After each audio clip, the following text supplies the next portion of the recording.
얘를 날렸죠. 얘를 날렸고, 자, 두 번째.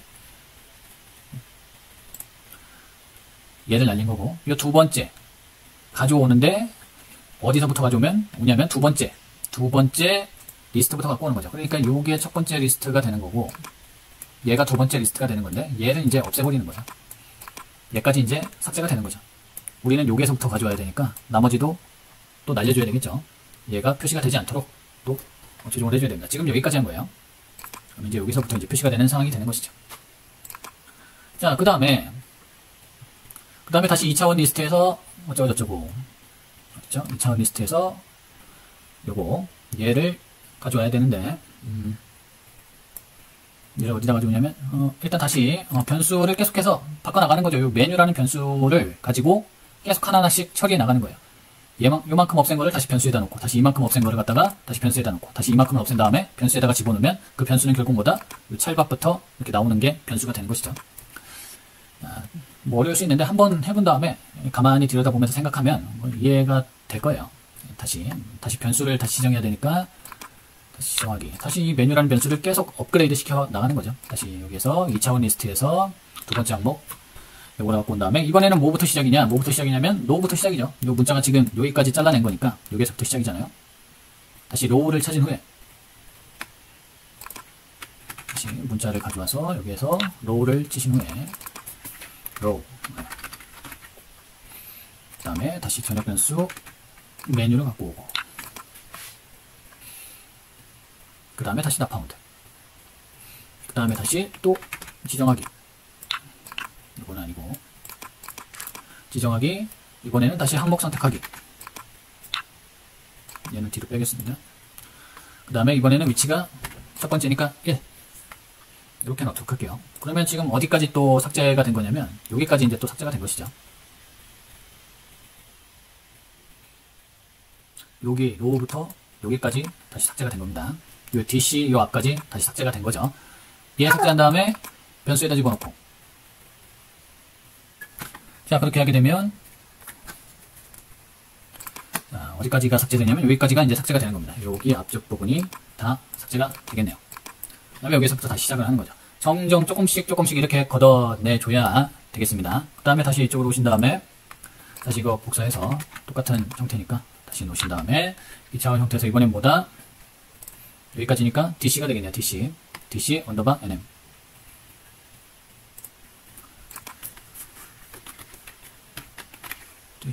언더바 다 대문자네요. 이렇게 갖고 오고 전역 변수 또 나파운드 넣으시고, 그러면 끝났네요. 자, 이렇게까지 하면 얘가 이제 삭제가 되는 거죠. 아까 처음에 얘가 삭제됐듯이 두 번째로 이 로우가 삭제됐듯이 로우가 삭제되고 첫 번째 항목 얘죠. 얘. 그래서 얘를 또 삭제했으니까 이제 드디어 찹쌀밥부터 이제 나오기 시작하게 되네요. 혀가 짧아졌는지 발음이 잘 안 되네요. 자, 어쨌든 이렇게 한 다음에 다시 지정하기 누르시고 이렇게 가시면 얘는 지우고, 전역 변수 이거를 계속 업그레이드 시켜주는 중이에요. 다시 이걸 설명하면 뭐 인터넷에서 응답 코드를 가져와서 뭐 갖고 왔는데 얘가 너무 기니까 얘를 없애준 거죠. 어떻게 없앴다? 2차원 리스트에서 두 번째 항목 찾기 한 다음에 요 문자를 써주면 일단 얘가 없어진다. 얘가 없어진 상태에서 뭐 나파운드면 정보가 없으면 나파운드 표시가 되고, 그게 아니라면 당연히 있을 테니까 있겠죠. 여기 이쪽으로 넘어오겠죠. 당연히 여기 왔을 때 요 전역 변수 두 번째 위치로 이동을 한 다음에 다시 로우라는 글자를 없어주고, 그 다음에 다시 첫 번째 위치로 이동을 해서 첫 번째 위치로 이동한 게 전역 변수로 들어가는 거고, 다시 DC를 없애주는 게 전역 변수로 들어가는 거죠. 그러니까 이 변수 메뉴라는 변수를 계속 업그레이드 시켜주는 거예요. 없앤 걸 변수에, 로우 없앤 걸 변수에, 위치 이동한 걸 변수에 다시 집어넣고, 요 DC 없앤 걸 다시 변수에 집어넣고, 결국 최종적으로 업그레이드 된 요 변수가 텍스트에 표시가 된다. 이렇게 이해해 주시면 되겠습니다. 자, 혹시 안 되는 친구들은 여기 똑같이 썼는지 한번 잘 확인해 보시고요. 이쪽은 여기 뒤에 키는까지 있습니다. 이쪽이 살짝 다를 수 있는데 무슨 스타일 지정하고 뭐 이러는 건데, 혹시 안 되면 이렇게 똑같이 맞춰서 한번 해보세요. 하시고, 이거 잘 쓰시고, 그 다음에 이쪽에 스펠링 틀리지 않았는지 확인을 하셔서 잘 마무리 하시기 바랍니다. 자, 이렇게 똑같이 하시면 뭐 똑같이 될 수밖에 없죠. 네. 그리고 혹시 이렇게 했는데도 안 된다. 그러면 여기를 우리가 이 테마를 장치 기본값 말고 다른 걸로 했는데 장치 기본값으로 해놓고 클래식으로 해놓고 한번 해보세요. 혹시 안 된다면 뭐 이거를 가끔 얘를 그 아이폰 모드로 해놓고 하면은 뭐 잘 안 되더라고요. 안 되는 데도 있더라고요.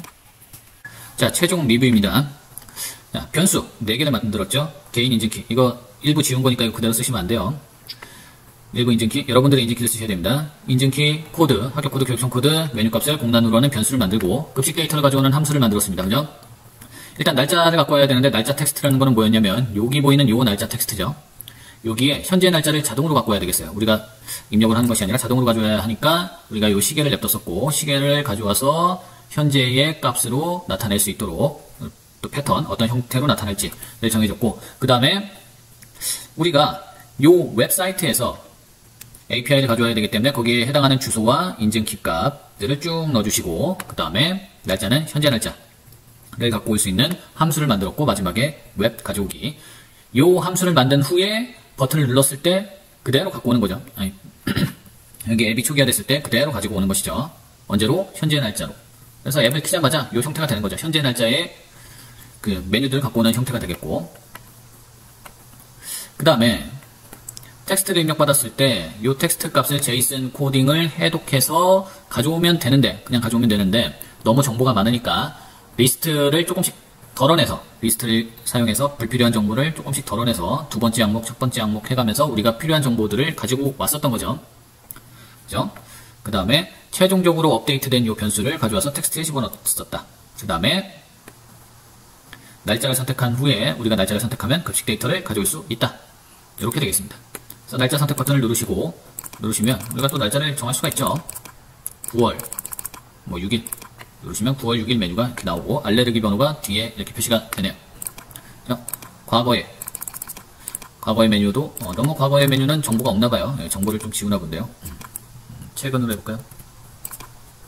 최근 과거의 정보는 이렇게 나타나는 것을 볼 수가 있습니다. 그렇죠. 그리고 지금은 단순한 모양으로의 버튼을 썼지만 그리고 이렇게 좀 넓적해 보이는데 사실은 이렇게 넓적한 게 아니라 이렇게 길쭉한 형태가 되겠고 단순 형태의 버튼을 썼는데 좀 디자인을 해서 예쁘게 꾸며주면 아주 활용도 높은 앱이 될 수 있을 것 같습니다. 자, 이렇게 해서 급식 어플 만드는 방법에 대해서 살펴봤습니다. 감사합니다.